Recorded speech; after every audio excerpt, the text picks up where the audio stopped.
जिस भूमि पर रह रहे हो और जिस जगह जिस घर में आप रह रहे हो और उस घर में एक ना एक अगर व्यक्ति बीमार पड़ रहा है, एक उठा एक बीमार हुआ, फिर एक उठा फिर एक बीमार, या घर में 5 लोग रह रहे हैं और 5 का मन अशांत है, घर के बाहर निकलते हो मन में बहुत शांति होती है, कहीं रहते हो बहुत शांति होती है, पर घर में हो गिने हुए,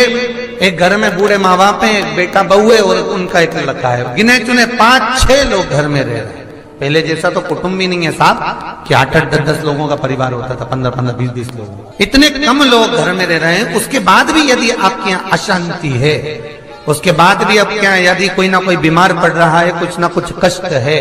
1 रुपया कमाया 1.25 रुपया खर्च हो रहा है, पैसा नहीं जुड़ रहा है, कुछ ना कुछ घर में मचा हुआ है, तो कुछ ना करिए, बस केवल एक कर्म करिए कि बेलपत्री का जो मध्य भाग होता है, इस बेलपत्री की पत्ती पर केवल एक लाल चंदन आता है बाजार में, कुंकू नहीं, रोली नहीं, लाल चंदन, उस लाल चंदन से केवल श्री का संबोधन लिखना है आपको, केवल श्री, और इन 2 पत्तियों पर अम का संबोधन लिखना है। अम का संबोधन से मतलब है केवल एक एक बिंदी रखना है आपको, मात्र जैसे सिर पे बिंदी लगाते हो बस एक एक बिंदी उस लाल चंदन की रख, और 108 बेलपत्र तैयार कर कर उसकी मोली से या कच्चे सूत से उसकी माला तैयार कर कर घर में उसको मात्र 2 घंटे रख लीजिए और सबके हाथ का स्पर्श कराकर हनुमान जी के गले में उसको गले में डाल दीजिए। जिंदगी में कभी बीमार पड़ ही नहीं सकता, उसका रोग मुक्ति के लिए, कार्य सिद्धि के लिए, अच्छे फल के लिए।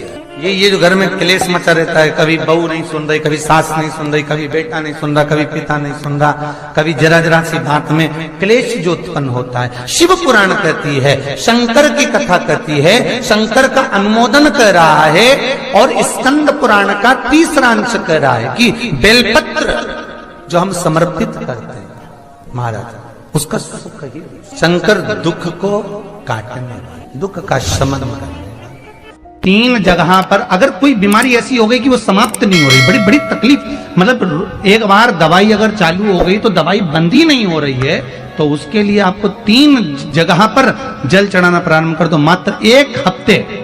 हफ्ते से ज्यादा चढ़ाना भी नहीं पड़ेगा। जैसे 1 हफ्ते आप टेबलेट लेते हो, गोली लेते हो, 1 हफ्ते चढ़ाना प्रारंभ कर दो। सबसे पहले बेलपत्री के पेड़ के नीचे क्या करना है, जल का पात्र लेना है, उसमें 2 दाने चावल के डालिए, 2 दाने अक्षत के डालिए। पहले बेलपत्री के पेड़ के नीचे जाओ, वहां जल चढ़ाओ, फिर जाइए पीपल के वृक्ष के नीचे, वहां जल चढ़ाइए, आखिरी में या तो शमी के नीचे या फिर आंवले के नीचे, इन दोनों में से कोई एक वृक्ष जिसके नीचे। पर 1 हफ्ते अगर आपने आंवले में चढ़ाया है तो आंवले में ही चढ़ाना, शमी में चढ़ाया है तो शमी में चढ़ाना है, ये बदल के मत चढ़ाना कि आज मैं शमी में चढ़ा देती हूँ कल आंवले में चढ़ा दूंगी, ऐसा नहीं। और ध्यान रखिए एक बात का, कई माताएं क्या करती हैं, पशुपति व्रत करती हैं, तो अभी मैं ये वाले मंदिर में कर लेती हूँ, अगला मैं उस मंदिर में कर लूंगी, अगला मायके में जाके कर लूंगी, ये गलत है। अगर पशुपति नाथ का व्रत कर रहे हो तो एक ही मंदिर में करना। मौका मिल जाए, विवाह शादी में देरी हो रही हो, या कोई नया कार्य चालू कर रहे हो उसमें देरी हो रही हो, या कोई सर्विस के लिए, नौकरी के लिए जा रहे हो और वो कार्य नहीं हो रहा हो, तो एक धतूरा, केवल एक धतूरा, उस धतूरे को फोड़कर उसके अंदर का फल निकालकर उस फल को शिवलिंग पर चढ़ाकर 1 लोटा जल शंकर भगवान को समर्पित कर। दिन होना चाहिए मंगलवार। कौन सा दिन होना चाहिए, जम के बोलो जरा, मंगलवार का समर्पित करो। उसके बाद में आप विवाह के लिए अगर समर्पित करे हैं तो विवाह में देरी नहीं होगी,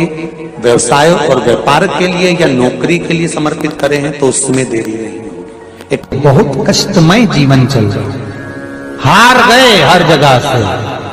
और तकलीफमय जीवन चल रहा है, तो पंचमुखी हनुमान का एक शिव महापुराण का और स्कंद पुराण का एक बड़ा सुंदर मंत्र है। उस मंत्र को आप सब एक बार हमारे साथ में बोले, ओम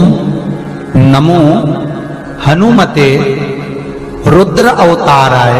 सर्व शत्रु संहारणाय सर्व रोग हराय सर्व वशीकरणाय रामदूताय स्वाहा। बस इस मंत्र को हाथ में काली तिल लेकर, एक जौ लेकर और गूगल लेकर, थोड़ा सा उसमें गाय का घी डालकर, कंडे को या अग्नि को जलाकर इस मंत्र का 11 बार 21 बार जाप कर कर अपनी कामना कर कर छोड़ दीजिए।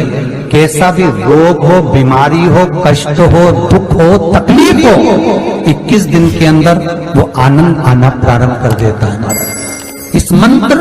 स्कंद पुराण का, शिव महापुराण का ये मंत्र मूल पंचमुखी हनुमान में हमारे परिवार को जोड़ कर रखती है। जिसका परिवार टूट रहा हो, समझ लेना उसके यहाँ खेव निधि की कमी है। खेव निधि जोड़ने के लिए क्या करा जाता है, उसका केवल एक ही क्रम है, खेव निधि को जोड़ने के लिए महीने भर में एक, पूरे महीने में एक कच्चा सूत, जानते हो कच्चा सूत, कच्चे सूत की बाती बनाई। काय की बाती बनाओ? कच्चे सूत की बाती बनाकर 108 बाती का निर्माण कर कर खेव निधि के भाव से श्री हनुमान जी के मंदिर में लगा दीजिए। आपके बहू बेटे में अगर लड़ाई है, सास बहू में लड़ाई है, भाई भाई में लड़ाई है, कहीं संबंध विच्छेद हो रहे हैं, किसी का तलाक जैसा हो रहा है, तो वो वापस जुड़ने की कतार पर आ जाता है। जोड़ने का जो प्रयास करें। सब्सक्राइब करें हमारे चैनल प्रदीप मिश्रा के उपाय को, बेल आइकन दबाएं ताकि आप अपडेटेड रहें हमारी हर एक वीडियो से। कई लोग तो ऐसे हैं, उनका आज तक हनुमान चालीसा पढ़ना नहीं है, आज तक कोई चालीसा, चाहे गायत्री चालीसा हो, लक्ष्मी चालीसा हो, शिव चालीसा हो, पढ़ना ही नहीं आती। बस बैठ गए भगवान के सामने और पढ़ लिया आसन लगा के। नहीं नहीं नहीं, चालीसा पढ़ने का भी एक नियम है। अगर कोई लक्ष्य लेकर पढ़ रहे हो तो उसका एक नियम है। पूरी जिंदगी पढ़ते रहोगे तो भगवान की प्राप्ति नहीं है, पर लक्ष्य लेकर अगर पढ़ा है आसन से, जिस भगवान की चालीसा पढ़ रहे हो उसकी मूर्ति या उसका फोटो आपके सामने होना चाहिए। एक घी का दिया, अगर हनुमान चालीसा पढ़ रहे हो तो या तो घी का दिया जलाओ, वो भी गाय के घी का हो, भैंस के घी का मत जलाना। हनुमान जी कभी प्रकट नहीं होंगे भैंस के घी से। घी का दिया लगाइए अगर चालीसा का पाठ कर रहे हो हनुमान जी का। और बहुत ज्यादा संकट है, बहुत ज्यादा परेशानी है, तो हनुमान चालीसा का पाठ करो तो तिल्ली के तेल का दिया लगाओ, काली तिल के तेल का दिया, तिल का तेल का दिया हनुमान जी के सामने आसन बिछाकर। बहुत तकलीफ है तो 3 पाठ प्रतिदिन करो और एक आसन से जितने समय 9 बजे अगर आप बैठते हो पाठ करने तो 9 बजे ही बैठना। 11 दिन तक प्रतिदिन 3 पाठ रोज करो। एक पानी का लोटा, कलश, तांबे का जल अर्थात तांबे का लोटा हो, स्टील का लोटा हो, तुम्हारे पास जो कलश हो उसमें जल भरकर, एक सिक्का उसमें पटक कर, एक लौंग पटक कर प्लेट से ढक कर रख दो और प्रतिदिन बस टाइम पर बैठकर पाठ करो। 11 दिन पूर्ण होंगे, जिस कामना से आपने पाठ करा है बस वो सिक्का, वो लौंग कलश में से निकाल लो, जल का आचमन करो और जिस काम के लिए करा है वो जल उस प्रयोग में ले लो। उस प्रयोग, किसी से बात करने जाना है तो वो जल पी कर जाएंगे, कोई से हाथ मिलाना है तो वो सिक्का, वो लौंग अपने हाथ में रखें अपने साथ। आपकी कोई कामना है, आपका कोई भाव है, आपके हृदय की कोई बात है जो बहुत दिनों से लगे हुए हो और बाबा हो सकता है कि किसी कारणवश पूर्ण ना हो रहा हो। एक काम गुरुदेव ऐसा अटका हुआ है कि वो काम हम करना चाह रहे हैं, व्रत भी कर लिया, अनुष्ठान भी कर लिया, पर फिर भी वो व्रत के कारणवश भी वो कार्य नहीं हो रहा, तो समझना कि कोई कार्य बड़ा भारी होगा और बाबा उसको कर नहीं रहा है या कोई काम अटक रहा है। तो हमने पहले भी कहा, ये बीच की जो पत्ती है ये देव अधिदेव महादेव, ये ब्रह्मा, ये विष्णु, इन दोनों पत्ती के मिलन से लेकर इस पत्ती के बीच की जो डंडी है, ये नीचे की डंडी का वर्णन नहीं कर रहे हैं, इन दोनों पत्तियों के बीच में जो डंडी है बची हुई,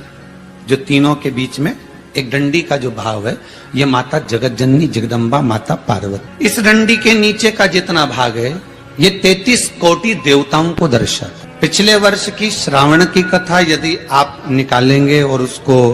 पेज पर जाकर आप सुनेंगे तो आपको प्राप्त होगा कि उसमें भी कहा था कि जब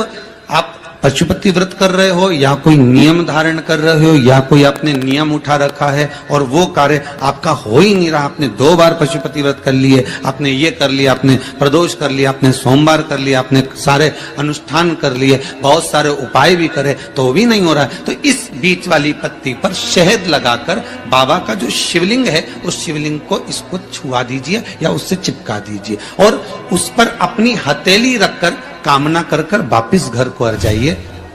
बाबा आपकी वो मुराद शीघ्र 3 महीने के अंदर पूरा कर ही देता है।